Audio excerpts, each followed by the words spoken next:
The topic is meditation, godly meditation, not the kind that the world talks about.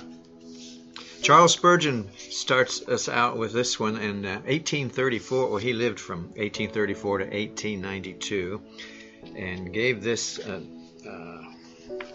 I'm not sure if it was a talk or a writing, but a very profitable exercise is the name of it.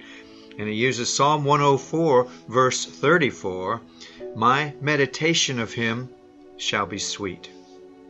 Meditation is a word that more than half of you, I fear, do not know how to spell.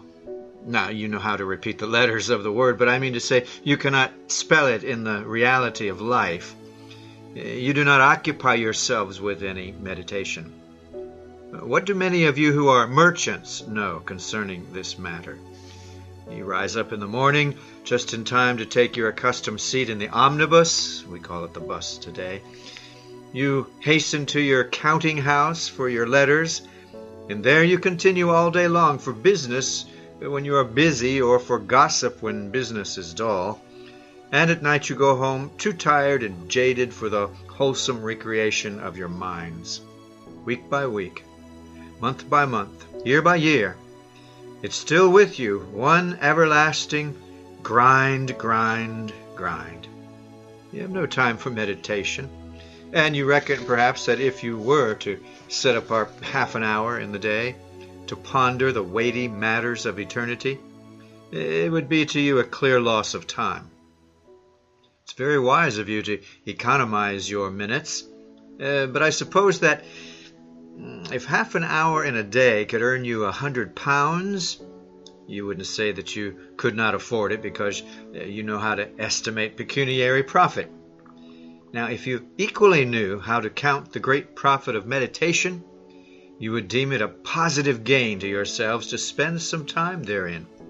For meditation is most profitable to the spirit. It's an extremely healthful and excellent occupation. Far from being wasted time, it's a judicious employment of time. Do not imagine that the meditative man is necessarily lazy. Contrariwise, he lays the best foundation for useful works. He's not the best student who reads the most books, but he who meditates the most upon them. He shall not learn most of divinity who hears the greatest number of sermons, but he who meditates the most devoutly upon what he does hear. Nor shall he be so profound a scholar who takes down ponderous volumes one after the other as he who, reading little by little, precept upon precept, line upon line, digests what he reads and assimilates each sentiment to his heart by meditation, receiving the word first into his understanding and afterwards receiving the spirit of it into his own soul. Meditation is thus a very excellent employment. Let me for a few minutes tell you some of its uses. First, I think meditation furnishes the mind somewhat with rest. It's the couch of the soul. The time that a man spends in necessary rest, he never reckons to be wasted because he's refreshing and renovating himself for further exertion. Meditation, then, is the rest of the spirit. "Oh," says one, I must have rest. Here I've been toiling incessantly for months. I've got to have a day's excursion. I've got to do this and that and the other." Yes, and such recreation in its proper place is desirable. We ought to have seasons of innocent recreation. But at the same time, if many of us knew how to spend a little time daily in the calm repose of contemplative retirement, we should find ourselves less exhausted by the wear and tear of our worldly duties. To meditate would be to us a salutary recreation, and instead of running ourselves out of breath and laboring until a respite is compulsory, we should spread our intervals of ease and refreshing over the whole year and secure a small portion every day by turning aside from the bustling crowd to meditate upon whatever subject we wish to occupy the most honorable place in our mind. And just as a change of posture relieves the weariness of the body, a change of thoughts will prevent your spirits becoming languid. Sit down in a silent chamber at eventide. Throw the window up. Look at God's bright stars and count those eyes of heaven. Or, if you like it better, pause in the noontide heat. Look down upon the busy crowd in the streets and count the men like so many ants upon the anthill of this world. Or if you care not to look about you, sit down and look within yourself. Count the pulses of your own heart. Examine the emotions of your own breast. At times, it's well to muse upon heaven. Or if thou art a man loving to revel in the prophetic future, turn over the mystic page and study the sacred visions recorded in the book of Daniel or the book of Revelation. As thou dost enter these hallowed intricacies and dost meditate upon these impressive symbols, thou wilt rise from thy study mightily refreshed. You'll find it like a couch to your mind. Again, meditation is the machine in which the raw material of knowledge is converted to the best uses. Let me compare it to a wine press. By reading, research, and study, we gather the grapes. But it is by meditation that we press out the juice of those grapes and obtain the wine. How is it that many men who read very much know very little? The reason is they read a large, heavy, scholarly book, and they stow away knowledge with heavy confusion inside their heads until they've laid so much weight on their brain that it cannot work. Instead of putting facts into the press of meditation and fermenting them until they can draw out right inferences, they leave them to rot and perish. They extract none of the sweet juice of wisdom from the precious fruits of the vine. And when I've read a book for about a half an hour, I like to walk a while and think it over.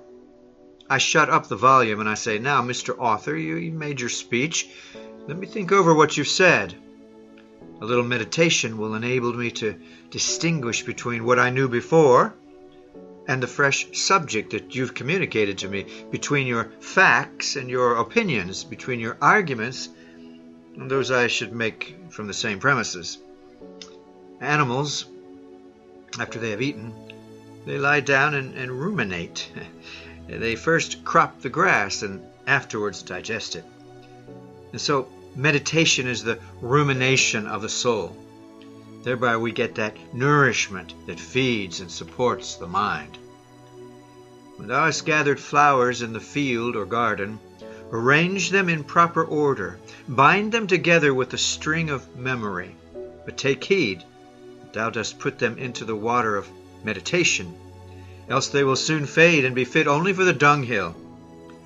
When thou hast gathered pearls from the sea, recollect that thou wilt have gathered with them many worthless shells and much mud. Therefore sort them in thy memory, and only keep those that are worth preserving. Thou must also open the oyster to extract the pearl, and polish it to make it appear more beautiful. Thou mayest not string it in the necklace of thy mind until it has been rubbed and garnished by meditation. Thus you see that we need meditation to make use of what we have discovered. As it is the rest of the soul, so it is at the same time the means of making the best use of what the soul has acquired. Again, meditation is to the soul what oil was to the body of the wrestlers. When those old athletes went out to wrestle, they always took care before they went to oil themselves well, to make their joints supple and fit for their task. Now, meditation makes the soul supple, makes it so that it can use things when they come into the mind. Who are the men that can go into a controversy and get the mastery? Who are the men who meditate when they are alone? Who are the men that can preach? Not those who gad about and never commune with their own hearts alone, but those who think earnestly as well when no one is near them as when there's a crowd around them. Who are the authors that write your books and keep up the constant supply of literature. They are meditative men.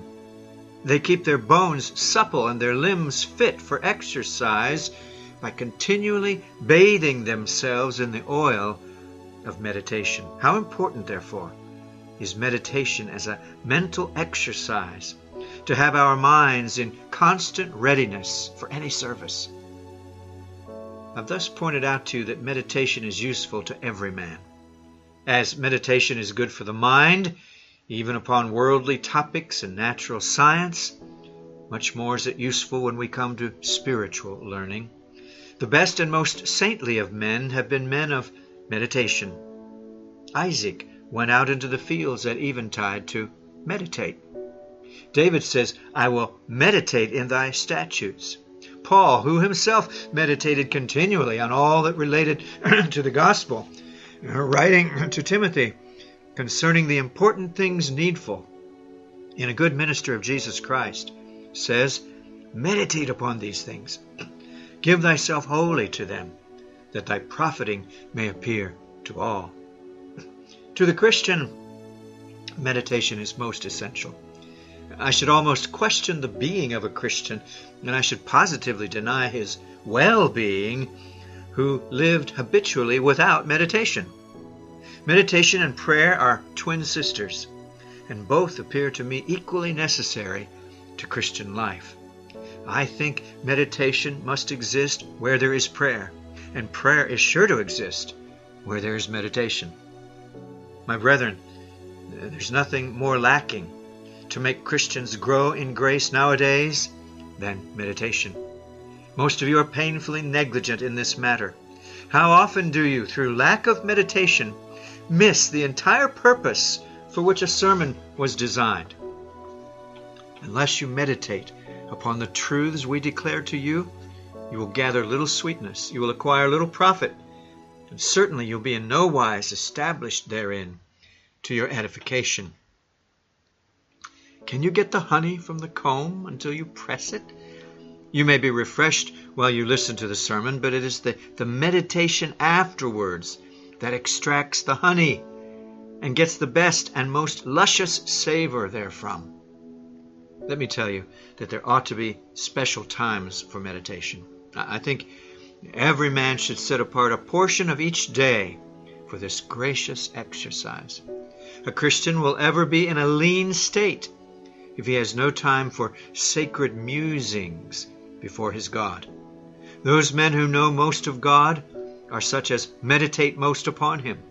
Those who realize most experimentally the doctrines of grace are those who meditate and soar beyond the reach of all sublunary thinking. I think we shall never have much advancement in our churches until the members thereof begin to accept habitually the counsel, Come, my people, enter thou into thy chambers, and shut thy doors about thee, Isaiah 26:20. Or that other, commune with your own heart upon your bed and be still, Psalm 4:4. Until the din and noise of business somewhat abate, and we give ourselves to calmer thought, and in the solemn silence of the mind find at once our heaven and our God, we must expect to have regiments of dwarfs, and only here and there a giant. Giant minds cannot be nourished by mere casual hearing. Gigantic souls must have meditation to support them. Would you be strong? Would you be mighty? Would you be valiant for the Lord and useful in his cause? Take care that you follow the occupation of the psalmist David and meditate. This is a very happy and very profitable exercise. Amen.